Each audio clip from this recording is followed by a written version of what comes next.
Rasanya udah lama banget gue nggak ngebahas gaming laptop. Jadi sekarang ini gue mau bahas gaming laptop yang paling laris dari Acer, yaitu Nitro 5 Series. Ya, seri yang saat ini selalu terkenal dengan price to performance-nya, jadi ya nggak heran lah ya ini laris banget.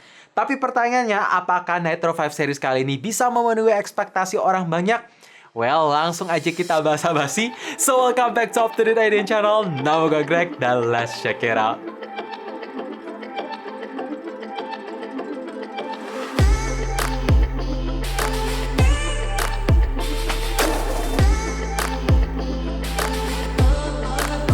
Oke, gue mulai dulu dari bagian desain luar. Ya, ini 100% sama kayak Nitro 5 seri sebelumnya. Di bagian top lid cover terdapat aksen antena Gundam atau petir. Di bagian ventilasi vent terdapat aksen warna merah gelap. Dan di bagian dalam ya polos gitu aja dengan finishing texture yang halus, gampang nempel sidik jari sekaligus agak susah untuk bersihin sidik jari.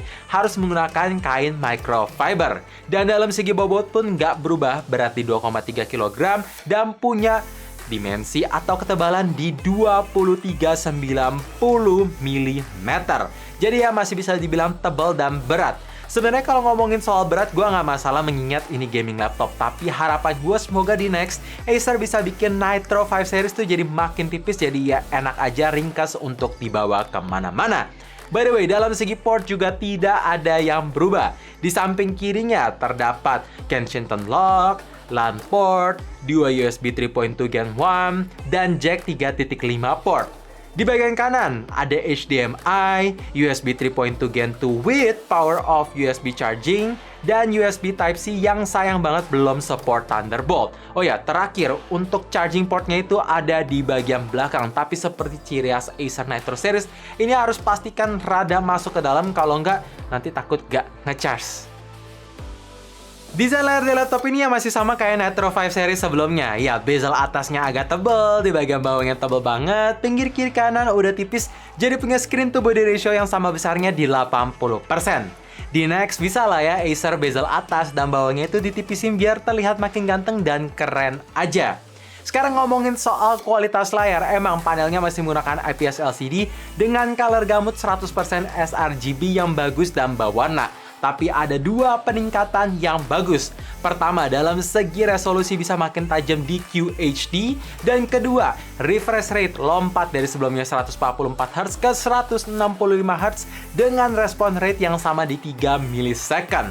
Kalau kalian tanya, Bang, apakah perbedaan 144Hz dan 165Hz itu signifikan? Jawabannya enggak sih, karena 144Hz saja udah enak banget, mulus banget semua animasi yang ditampilin, apalagi ketika kalian main game FPS. Bah, itu mantap. Dan kalau kalian tanya, apakah ada yang kurang di bagian layar? Ya, ada satu aja sih. Menurut gue di bagian brightness yang masih agak kurang di 300 nits aja. Dikarenakan ada lapisan anti glare, jadinya rada redup. Gue berharap juga di next Acer bisa terangin brightness di 350 nits biar makin mantap sih. Dalam segi performa, ya laptop ini mengandalkan Intel 11 Gen dengan arsitektur Willow Cove Core 10 nanometer Superfin.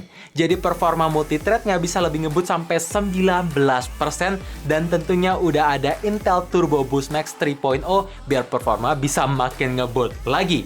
Jadi untuk spesifikasi unit yang sekarang gue review, prosesornya menggunakan 11 Gen Intel Core i9 11900H dengan 8 core plus 16 thread, GPU RTX 3060 VRAM 6GB, RAM 16GB DDR4 dengan speed 3200 MHz, storage SSD 512GB PCIe 4.0, koneksi support Wi-Fi 6, dan OS Windows 11.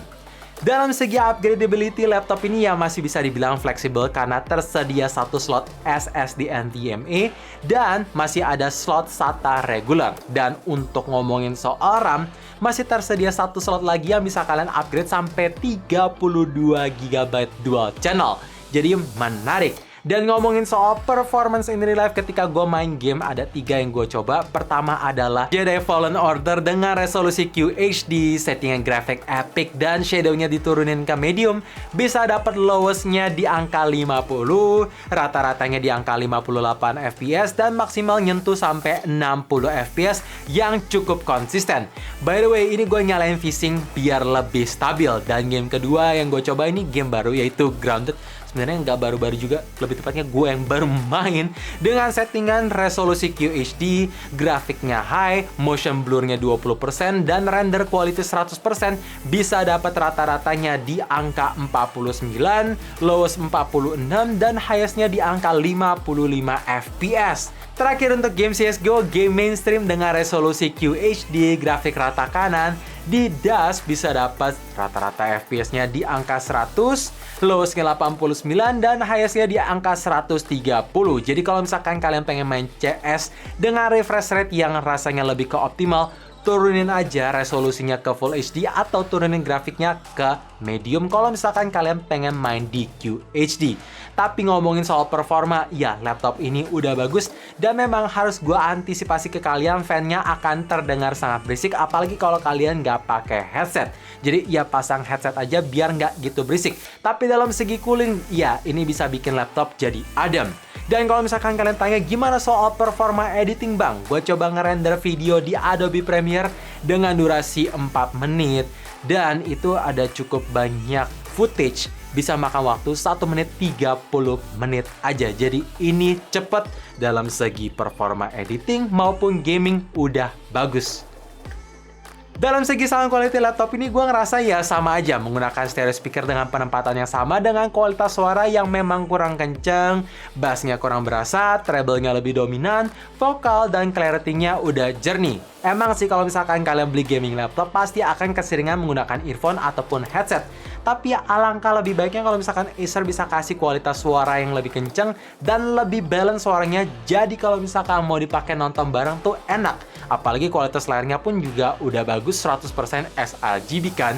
Jadi by the way, buat kalian penasaran gimana sound quality-nya, pasang earphone ataupun headset, gue pasang di volume 100%.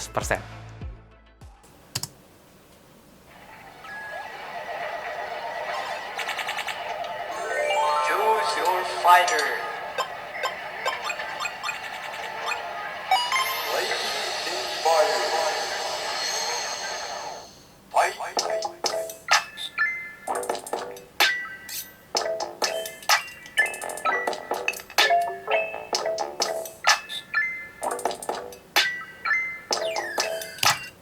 Keyboard di laptop ini tentu membawa layout full size dan masih tersedia RGB backlight yang dibagi 4 zona. Jadi kalau misalkan kalian pengen mengaktifkan lampu-lampu ala-ala gamers, ya bisa banget dan bisa kalian pilih di aplikasi NitroSense. Sedangkan ngomongin soal typing experience juga gue ngerasa nggak ada yang berubah. Masih berasa cukup membal, cukup tactile, key travel nggak kejauhan. Dan ngomongin soal touchpad masih punya ukuran yang sama besarnya atau ya ini agak kecil.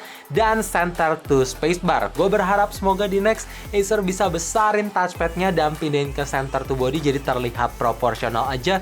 Walaupun memang ini gaming laptop, kebanyakan orang akan menggunakan mouse. Tapi ya kalau misalkan punya touchpad yang lebih besar, ketika lo bawa mouse bisa enak sih pakai untuk browsing ataupun scrolling. Dan satu lagi nih, gue harap semoga ada Acer Nitro atau Nitro 5 series punya teknologi fingerprint buat unlock biar gampang aja sih. So guys, itu dia video review Acer Nitro 5 AN51557 yang sekarang gua pegang. Jadi dengan harga Rp 19.999.000 atau kalau mau dibuletin jadi 20 juta, menurut gua iya, tagline price to performance masih bisa dipegang penuh sama Acer Nitro 5 series. Terbukti udah dapat Intel Core i9 RTX 3060, layarnya overkill buat main game dan masih bisa di-upgrade untuk penggunaan yang jangka panjang. Menarik banget. Gimana menurut kalian mengenai laptop yang satu ini? Tinggal komen aja di bawah. So thank you for watching. Jangan lupa like dan subscribe channel ini. Sekaligus nyalain notifikasinya juga supaya kalian tahu kapan video baru diupload. And as always, stay safe, stay healthy, dan stay updated with up to date.